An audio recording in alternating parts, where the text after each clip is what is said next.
नमस्कार, मी प्रशांत सोनार. हॅलो 24 तास या कार्यक्रमामध्ये आपलं स्वागत. हॅलो 24 तासच्या माध्यमातून आपण चर्चा करत असतो ती शिक्षण आणि करिअरच्या संदर्भात. आणि विशेष म्हणजे या महिन्यामध्ये त्याला जास्त महत्त्व आहे, कारण बऱ्याच परीक्षा झालेल्या आहेत, निकाल काहींच्या हाती आले आहेत, काहींच्या हाती येणार आहेत. त्यामुळे करिअर आणि शिक्षण ही दोन्ही जेव्हा सांगड घातली जाते तेव्हा त्याला अत्यंत महत्त्व प्राप्त होतं. आणि असा कार्यक्रम हॅलो 24 तास आज आपण करतो आहोत. हॅलो 24 तासमध्ये आजचा विषय बँकिंग आणि फायनान्सच्या संदर्भातला आहे. आणि त्यासाठी मार्गदर्शक म्हणून आपल्यासोबत आहेत ICA एज्युस्किलचे सुमित अरोरा, जे स्वतः कॉर्पोरेट सल्लागार आणि करिअर कोच देखील आहेत. सर, आपलं कार्यक्रमामध्ये स्वागत. नमस्कार. नमस्कार. सुमित सर हे जसं मी म्हटलं की कॉर्पोरेट सल्लागार आणि करिअर कोच आहेत. गेल्या 30 वर्षात साधारण 50,000हून अधिक कार्यरत असलेल्या व्यावसायिकांना ट्रेनिंग आणि कोचिंग त्यांनी केलेलं आहे. त्याचसोबत गेल्या 10 वर्षामध्ये 10,000 करिअर समुपदेशनाचे कार्यक्रम केलेले आहेत, त्यांनी मार्गदर्शन केलं आहे. त्याचबरोबर ज्यांनी कोणी हे मार्गदर्शन घेतलेलं आहे त्यांना सर्टिफाईड देखील त्यांनी केलेलं आहे. आणि आजचा विषय आहे future ready career in finance आणि बँकिंग. त्यामुळे आपण ह्या विषयाला सुरुवात करणार आहोत आणि थोडासा एक वेगळा विषय आहे, त्यामध्ये आपण चर्चा करूयात. सुमित सर, आर्टिफिशियल इंटेलिजन्सचे परिणाम आपण वेगवेगळ्या क्षेत्रात पाहतो. त्याचे जे परिणाम आहेत ते बँकिंग आणि फायनान्स या सेक्टरमध्ये सुद्धा आलेले आहेत. ते काय आहेत? बिलकुल. आर्टिफिशियल इंटेलिजन्स हे फार जुनी अशी गोष्ट आहे, पण याची सुरुवात जर मी म्हणेल ऑटोमेशनपासून झाली होती. ऑटोमेशन म्हणजे बँकिंगमध्ये 1995च्या आसपास, 99च्या आसपास हे बँकिंगमध्ये सुरुवात झाली होती. आणि त्या ऑटोमेशन टेक्नॉलॉजीमध्ये जो डेटा इन्फॉर्मेशन येत गेला त्याला आता इंटेलिजंटली वापरणं हे आर्टिफिशियल इंटेलिजन्सचं काम झालं. आणि याचा सर्वात मोठा परिणाम हा फ्रंट एंड बँकिंगमध्ये येतो. फ्रंट एंड बँकिंगमध्ये कसं, तर दोन गोष्टी आहेत. एक असतो सेल्स प्रोसेस. तर सेल्स प्रोसेस ही आता इंटेलिजंट झाली आहे. इंटेलिजंट झाली म्हणजे बाईंग पॅटर्न हे ओळखून त्या हिशोबाने कोणतं प्रोडक्ट द्यायचं आणि केव्हा द्यायचं कस्टमरला हे कळतं. आणि हे कोणाला कळतं? माझ्यासारख्या व्यक्तीला जो सेल्स करत असेल. किंवा कस्टमर एक्सपिरियन्स म्हणा. कस्टमर एक्सपिरियन्ससुद्धा आता ऑटोमेट झालं आहे. इव्हेंट बेस्ड ट्रिगर्स यायला लागलं आहे. जसं फेसबुक आपण बघत असाल, तो आपल्याला रिमाइंडर देतो आज तुमच्या या मित्राचं वाढदिवस आहे. तसंच कस्टमरचं कोणतं इम्पॉर्टंट इव्हेंट होत आहे त्या हिशोबाने आपल्याला त्याचे ट्रिगर्स मिळतात आणि कस्टमर सर्व्हिस ही इम्प्रूव्ह होते. हे दोन झाले बॅकएंड. त्याशिवाय बँकिंग कोरमध्ये प्रेडिक्टिंग आणि ॲसेसिंग लोन रिस्क आणि फ्रॉड डिटेक्शन हे सुद्धा आर्टिफिशियल इंटेलिजन्स पॅटर्न ऑफ डेटामधून काढून तुम्हाला सांगू शकतो की या व्यक्तीचा जो पर्सेंटेज ऑफ रिस्क आहे ते थोडं हायर आहे, द्यायचं की नाही तुम्ही विचार करा.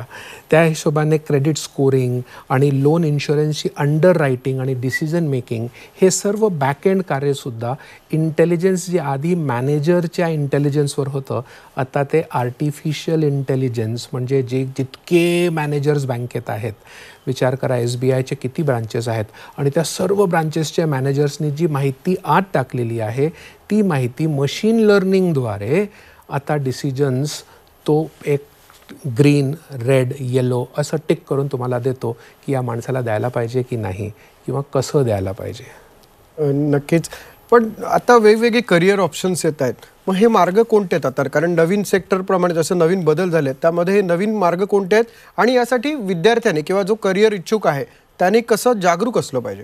बिलकुल. सर्वात इम्पॉर्टंट जी गोष्ट इथे येते की जे काही लेटेस्ट ट्रेंड्स आहेत करिअरचे ते आपण ओळखायला पाहिजे. अकाउंटिंग हे बेसिक अकाउंटंट हे सर्व झालं जुनं. अकाउंटिंगमध्ये सुद्धा नेक्स्ट स्टेप गरजेचं आहे, कारण मशीन लर्निंग AI हे बेसिक एंट्री लेवल जॉब्सला खाऊन टाकणार आहे. तर पुढे काय, तर सर्वात इम्पॉर्टंट आपण जर बघितलं तर इन्व्हेस्टमेंट बँकिंग किंवा फंड मॅनेजिंग किंवा portfolio manager, all those places जिथे कस्टमर इंटरॅक्शन करून, रिलेशनशिप बिल्ड करून, AIचा वापर करून कस्टमरला तुम्ही चांगली सर्व्हिस देऊ शकता, ते सर्व पोर्टफोलिओ, ते सर्व जॉब रोल्स इम्पॉर्टंट आहेत. इक्विटी ॲनालिस्ट, त्याच्यामध्ये सुद्धा प्रायव्हेट इक्विटी ॲनालिस्ट म्हणा किंवा रिस्क ॲनालिस्ट किंवा फिनान्शियल ॲक्च्युरी, आता हे सर्व रोल्स डिसिजन मेकिंग रोल्स आहेत आणि ते AIचा, आर्टिफिशियल इंटेलिजन्सचा वापर करून आपले डिसिजन घेतात. तर त्या दिशेने विद्यार्थ्याने आपली तयारी करायला पाहिजे. विद्यार्थ्यांना यामध्ये कोणत्या गोष्टींच्या आव्हानांचा सामना करावा लागतो? स्पेशली आता कॅम्पस इंटरव्ह्यू असतील तर कॅम्पस इंटरव्ह्यूवरती अवलंबून राहायचं की नाही राहायचं, काय करायचं? बिलकुल. कॅम्पस इंटरव्ह्यू ही एक अशी वस्तू आहे जी प्रत्येक कॉलेजला पाहिजे की आपले सर्व विद्यार्थी प्लेस व्हायला पाहिजे. आणि ते करण्यासाठी कधी कधी काय होतं की तुम्ही कॉमर्स याचा सायन्स याचा जिथे जागा आहे तिथे आपल्या विद्यार्थ्याला पाठवायचं, इंटरव्ह्यू कॉल द्यायचा आणि तो तिथे जॉब करतो. काही कॉलेजेसला बघितलं आहे ते इंजिनिअरिंगचे कोणतीही ब्रांच असली तरी आय टीमध्ये पाठवतात, किंवा आर्ट सायन्स कॉमर्स काही केलं असेल तर सेल्सच्या जॉबमध्ये पाठवतात. तर कॅम्पसमध्ये कधी कधी ही अशी गडबड होऊन जाते, कारण त्यांचा टार्गेट वेगळा असतो, आपली इच्छा वेगळी असते. तर इथे विद्यार्थ्यांनी काही प्रमाणात आपलं थेरटिकल जे नॉलेज आहे त्याचा फाउंडेशन चांगला करत असताना थोडंसं टेक्नॉलॉजीचा आनंदसुद्धा घ्यायला पाहिजे. म्हणजे आपल्या कोर्समध्ये टेक्नॉलॉजी कुठे कुठे इफेक्ट करते ते समजून घ्यायला पाहिजे. प्रॅक्टिकल हँड्स ऑन काम करायला पाहिजे, इंटर्नशिप करायला पाहिजे कॉलेज करताना. जे नवीन इमर्जिंग टूल्स टेक्निक्स आहेत त्याच्यावर काळजी घ्यायला पाहिजे. तेच नव्हे तर ॲनालिसिस लेवल डिस्कशन करायला पाहिजे. भरपूर केस स्टडीज उपलब्ध असतात, त्या केस स्टडीजवर मित्रांनी मिळून डिस्कशन करायला पाहिजे. जसं ICAमध्ये होतं, वेगवेगळे असे ग्रुप्स आणि फोरम्स क्रिएट होतात देशभरात, त्याच्यावरून आपण हे सर्व विद्यार्थ्यांना शिकवायचा प्रयत्न करतो. पण जेव्हा बँकिंग आणि फायनान्स सेक्टरमधले लोक म्हणजे ज्या कंपन्या निवडत असतात तर त्यावेळेला काय रोल असतो त्यांचा, की कुठलं स्किल आणि कुठल्या क्वालिटीज बघितल्या जातात, जेणेकरून तुम्ही हे आत्ता आम्हाला सांगा म्हणजे त्या विद्यार्थ्यांना आतापासून तशी तयारी करायला वेळ मिळू शकतो? बिलकुल.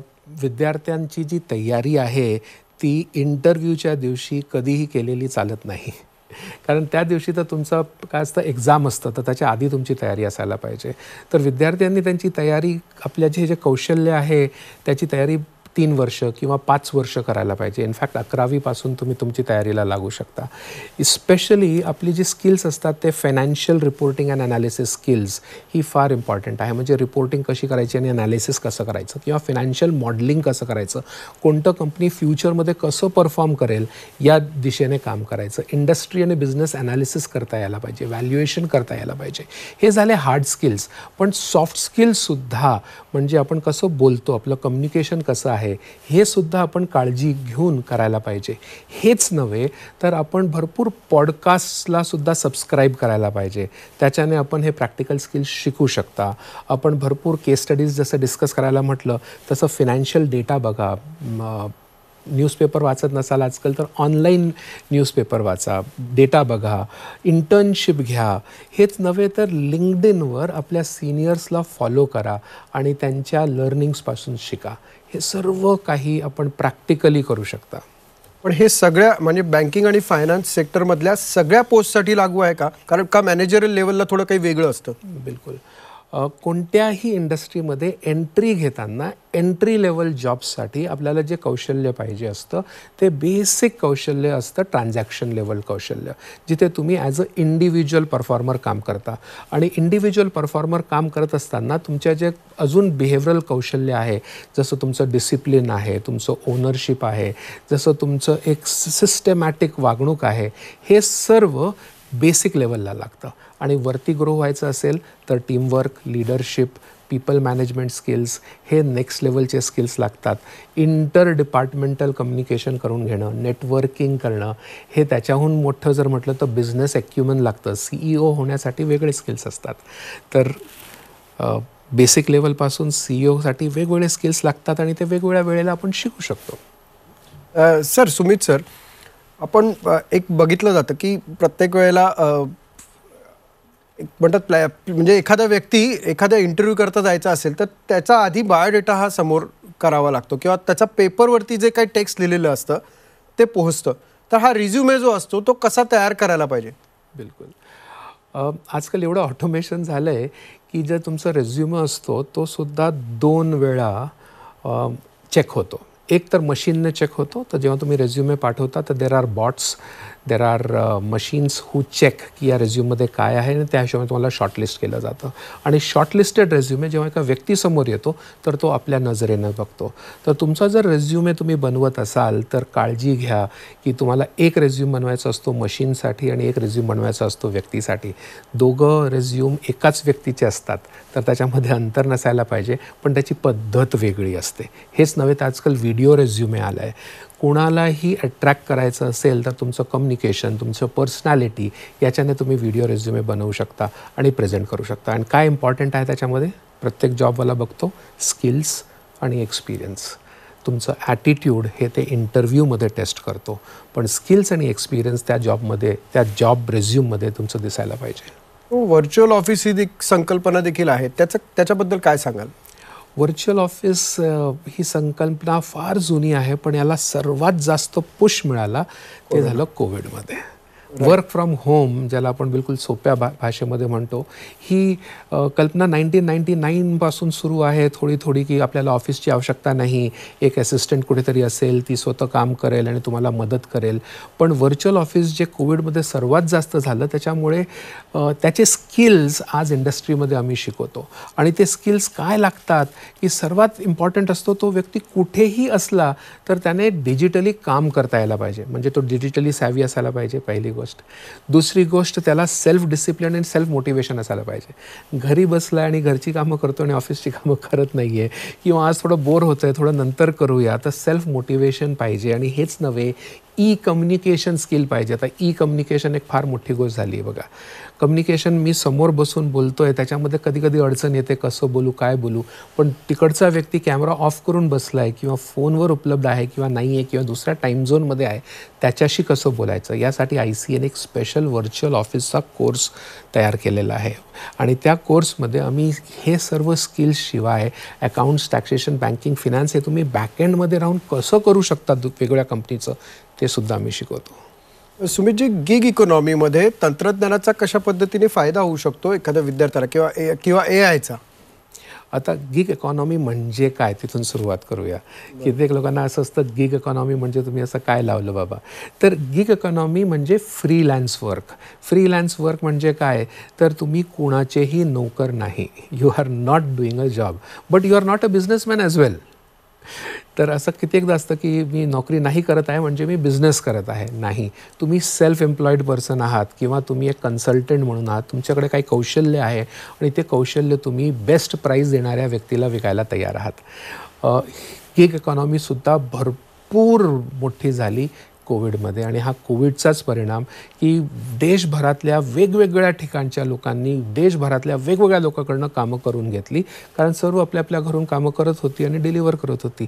याचा मल्टिप्लाइंग फॅक्टर असा झाला, की आता इंडियामध्ये, US मध्ये, UK मध्ये लोक वेगवेगळ्या देशाकडनं कामं करून घेतात. One of the designing work जे मी करून घेतलं होतं, ते साऊथ आफ्रिकामध्ये असलेल्या एका व्यक्तीकडून करून घेतलं होतं. आणि बांगलादेशमधल्या एका दुसऱ्या व्यक्तीने माझा लोगो डिझाईन करून दिला होता. आणि मी त्यांना ओळखतही नाही. मी त्यांना काम सांगितलं, त्यांनी कोटेशन दिलं, त्यांनी काम केलं, मी त्यांना पैसा ट्रान्सफर केला. आणि यासाठी भरपूर वेबसाईट्स आहेत. Fiverr.com आहे, अपवर्क आहे, फ्रीलॅन्सर आहे, टूगिट आहे. इथे मी ॲज अन अकाउंट्स पर्सन विद्यार्थी असतानासुद्धा तिथे आपला रजिस्टर करू शकतो. आणि तिथे जर कोणी त्याला हिट केलं, की मी त्याला रिप्लाय करायचं, कम्युनिकेट करायचं, काम घ्यायचं आणि काम करून घ्यायचं. नक्कीच तुम्ही खूप चांगल्या पद्धतीने करिअर सांगता आहात बँकिंग आणि फायनान्स सेक्टरमधलं. पण ही चर्चा आपण अशीच चालू ठेवणार आहोत, पण एका ब्रेक नंतर.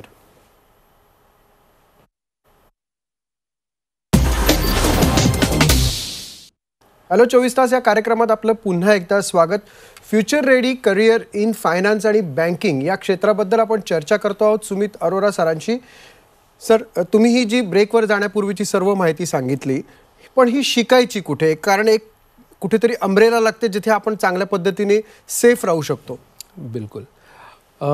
कुठे शिकायचा हा जो प्रश्न आहे ना, तो आपल्या आणि माझ्यासारख्या व्यक्तींसाठी आहे, आजच्या युवासाठी नाही. ओके. कारण टेक्नॉलॉजीमध्ये सर्व काही उपलब्ध आहे. पण हो, एका ठिकाणी ऑर्गनाइज्ड पद्धतीने जर कुठे हवं असेल तर जशा ह्या नॅशनल इन्स्टिट्यूट्स आहेत ज्याच्यामध्ये टेक्नॉलॉजीसोबत जे ॲक्च्युअल हार्ड स्किल्स आहेत ते शिकवलं जातं, ते ICA सारखं एक इन्स्टिट्यूट असायला पाहिजे. ICITU स्किल्समध्ये जे आम्ही कौशल्य शिकवतो ते 99% प्रॅक्टिकल असतं आणि 1% थेरेटिकल म्हणा. म्हणजे कन्सेप्ट समजून घ्या आणि त्यानंतर त्याला प्रॅक्टिकली उपयोगात आणा. आणि देशभरात 120 सेंटर आहेत. आपण वेबसाईटवर जा आणि तिथे जाऊन चेक करा. तिथे जाऊन करिअर काउन्सिलरला भेटा फर्स्ट स्टेप. आणि त्या करिअर काउन्सिलरला आपल्या ड्रीम्स सांगा. आपल्या ॲस्पिरेशन सांगा आणि त्यांच्याकडनं समजून घ्या की कुठे आणि कसं करायला पाहिजे हा कोर्स, कोणता कोर्स त्यांच्यासाठी उपयोगी आहे, तरच हे सर्व काही व्यवस्थित होऊ शकेल. तुम्ही ICAचा उल्लेख केलात, पण मग ICAवरती विश्वास ठेवावा असं काय वेगळेपण आहे? बिलकुल. भरपूर इन्स्टिट्यूट्स आहेत आणि विश्वास का ठेवावं हा प्रश्न नेहमी येतो. सर्वात इम्पॉर्टंट गोष्ट असते की तुम्ही कशासाठी एका इन्स्टिट्यूटला निवडता. फर्स्ट थिंग इज आपण जेव्हा एक इन्स्टिट्यूट निवडतो तर आपल्याला पाहिजे असतं की ट्रेनिंग चांगलं असायला पाहिजे. तर आमचे जे फॅकल्टी आहेत ते train and certified CA faculties आहेत, म्हणजे या क्षेत्रामधले उत्तम लोक. दुसरं, जितके पण आपण कोर्सेस करतो त्याचा उद्देश असतो प्लेसमेंट मिळायला पाहिजे. 100% जॉब गॅरंटी हे ICA देतं. तिसरं, देशभरात 120 सेंटर आणि 20 प्लेसमेंट ऑफिसेसमध्ये 70,000हून जास्त रजिस्टर्ड एम्प्लॉयर्स आहेत जे आपल्या रिक्वायरमेंट्स देतात. हेच नव्हे तर प्रत्येक सेंटरमध्ये एक ओनर म्हणजे सेंटर डायरेक्टर जो लोकल व्यक्ती असतो तो असतो, जो आपल्या ओनरशिपने क्वालिटी मेंटेन करतो आणि जे लोक असतात ते चांगले मेंटेन करतो.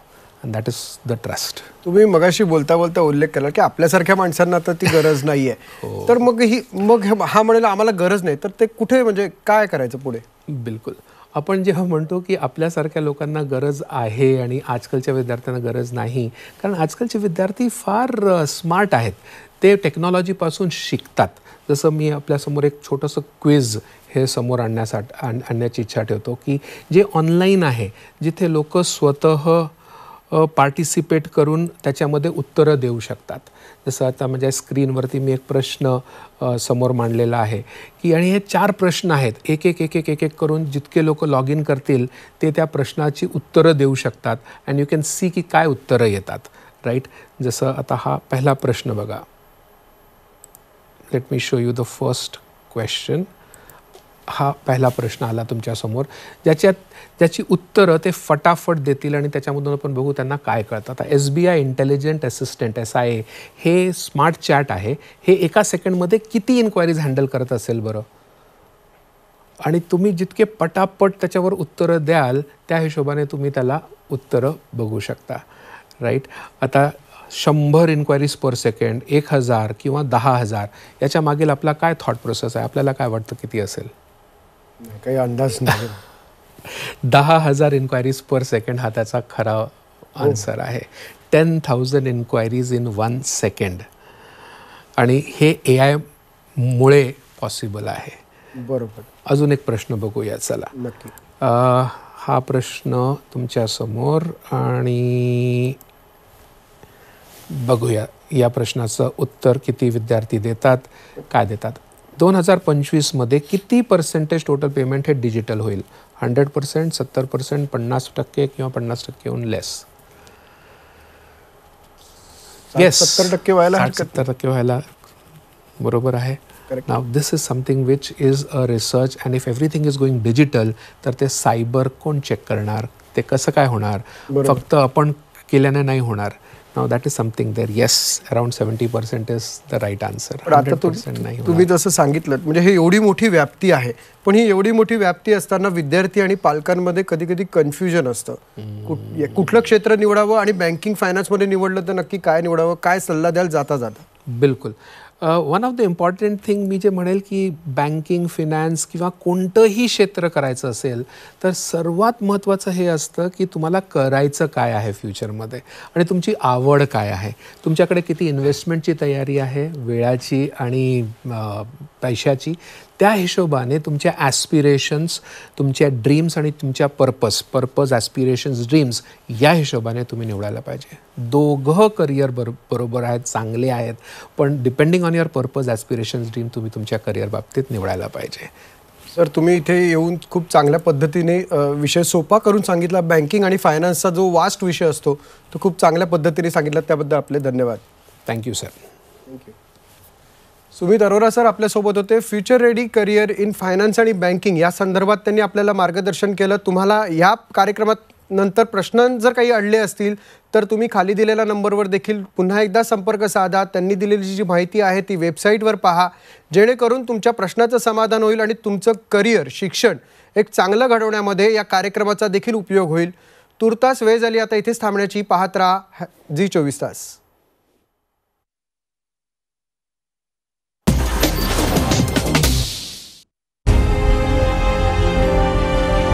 विकासाचा ध्यास म्हणजे